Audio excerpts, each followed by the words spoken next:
We begin tonight with breaking news. Police are seeking help finding a little boy abducted by his father in Arleta.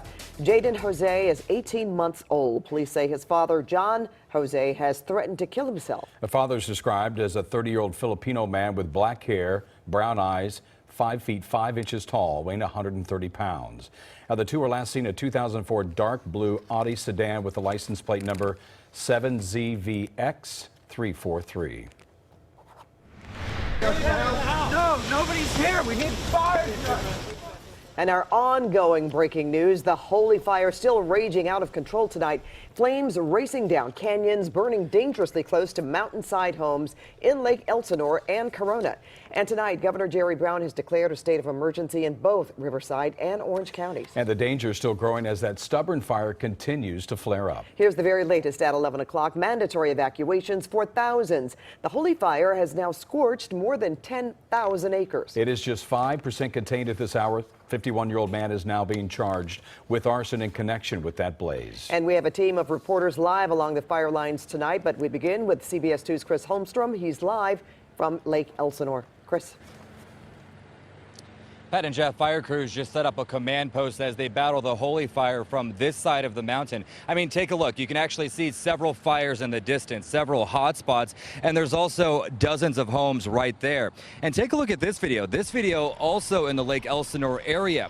It shows cars that are just burning. You can even see what's left of a garage. This garage, well, it burned to the ground and it destroyed everything inside, including the furniture. Is there any fire trucks coming? Desperate attempts from this Lake Elsinore homeowner trying to save his home. The flames burning right up to his backyard. Anybody else in the house? No, nobody's here. We need fire trucks. Sky 2 gives another view of just how close it gets to homes. This family has lived here 31 years, and they have chosen not to leave, instead working through the night to save their home. Yeah. Hundreds of firefighters also tackling the fast-moving brush fire. As of Thursday night, more than 20,000 people were forced to evacuate from their home. That evacuation stretching through Temescal Canyon in Corona. It's tragic and scary because a lot of people have worked all their lives for what they have here, and it's going up just like that. A powerless feeling for many, especially as firefighters work through the night to save people's livelihoods. Be safe. Our homes aren't worth your lives, so you know, we love you guys for being out there doing it. You're our heroes, but be safe, please.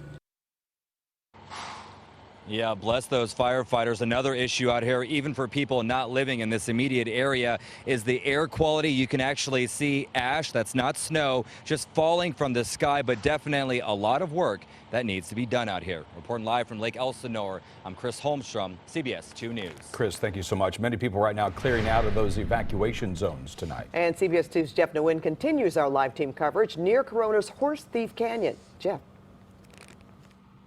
Pat and Jeff, this fire has been erratic. Let me step aside so you can get a better look. For hours, it was marching towards the west, and in the last 15 minutes or so, it shifted to the north, moving right down that hillside right now. Now, tonight, there is an evacuation order in effect while a number of homes in this area are without power. Tonight, flames from the holy fire shot high into the sky near Horse Thief Canyon, and to the west, another fire near Corona. In between was the Bogart family in Indian Canyon. They packed up their belongings and their dogs to get out of the evacuation zone with the help of their neighbor, Dustin Crawford. We cleared everybody out as much as possible. We got everything we could down up off top of the hill. But not everyone is bailing. JR and his nephew decided to try to protect his home, even though erratic winds have caused conditions to change throughout the day. Morning, it was kind of light. It almost looked like it was going to pass us, and then probably about 2, I think it started picking up hard. We're going to put them on the roof, so I guess, you know, if the flames hit it, melt the bucket, water, maybe put it out.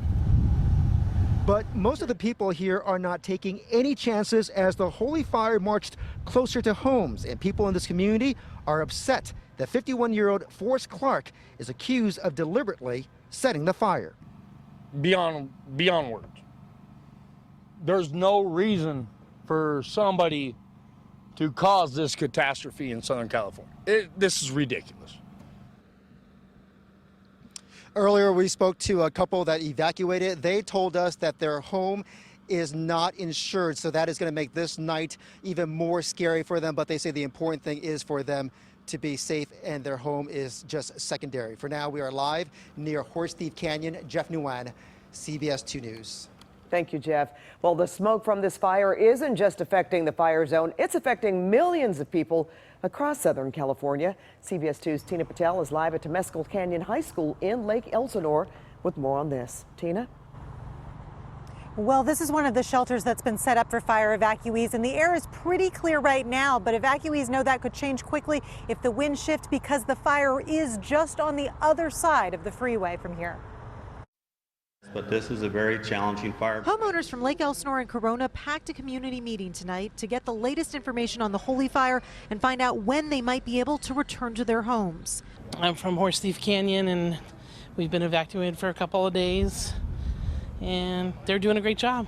Hope to be back in on Sunday. Although many neighborhoods are under mandatory evacuation orders, some homeowners who live farther away from the flames are actually leaving voluntarily because of health concerns. It's not just the fire, it's also what comes with the fire, the smoke, the ash, that poor air quality, and there's a lot of elderlies, there's a lot of young kids, there's people like me with asthma who are sick.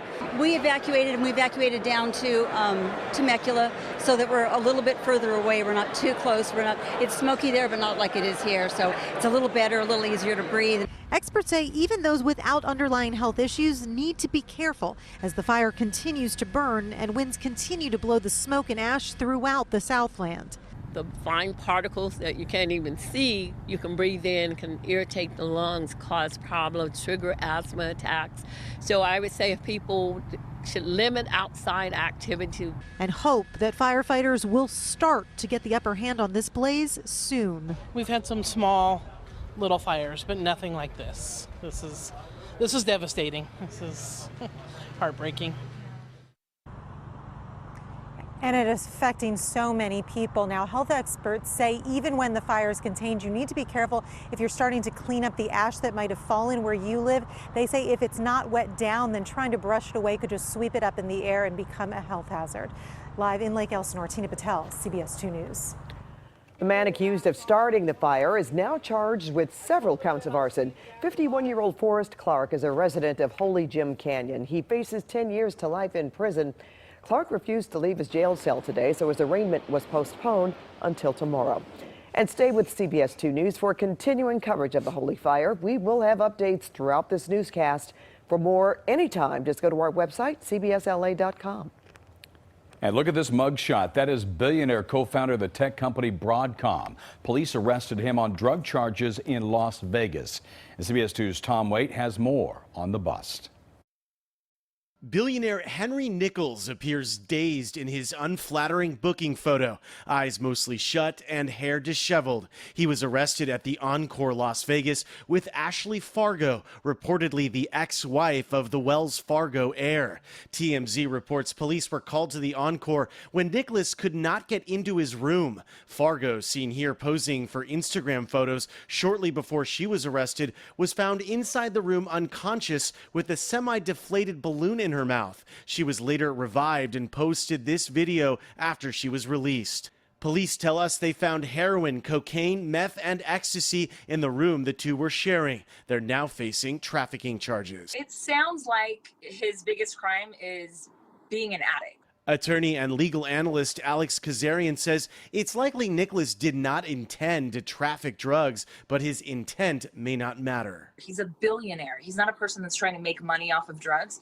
He's a person that's trying to make friends off of drugs. Unfortunately, the way the laws are written, if you're giving away drugs or if you're selling drugs, you're trafficking. Providing leading-edge solutions. Nicholas is the co-founder of tech giant Broadcom, a semiconductor company that makes chips that power iPhones and other devices. Nicholas lives in Orange County. His arrest is not his first brush with the law.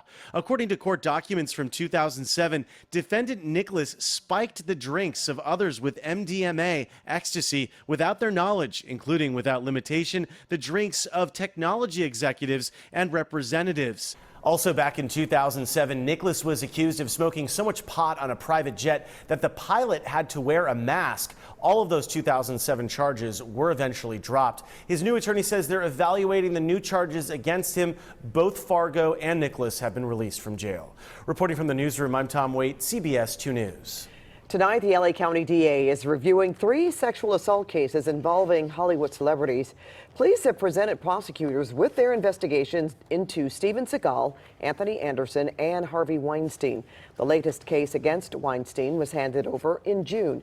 The investigations into Seagal and Anderson were forwarded to the DA's office yesterday. Both deny any wrongdoing.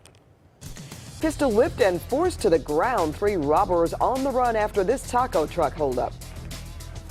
Graduated with 3.8 in my high school. I got to get a scholarship to my college. Pleading with police, a woman says that she's too smart, too white, and too pretty to spend a night in jail. Cold feet, then shoved by her so-called friend. A teen's day of fun in the sun nearly turns tragic. Hi, everybody. I'm Garth Kemp. Well, we're getting some monsoonal moisture sweeping up through the area. We'll tell you all about it coming up. And of course, here on CBS 2, we continue to watch the holy fire still burning out of control tonight. A live update when we return.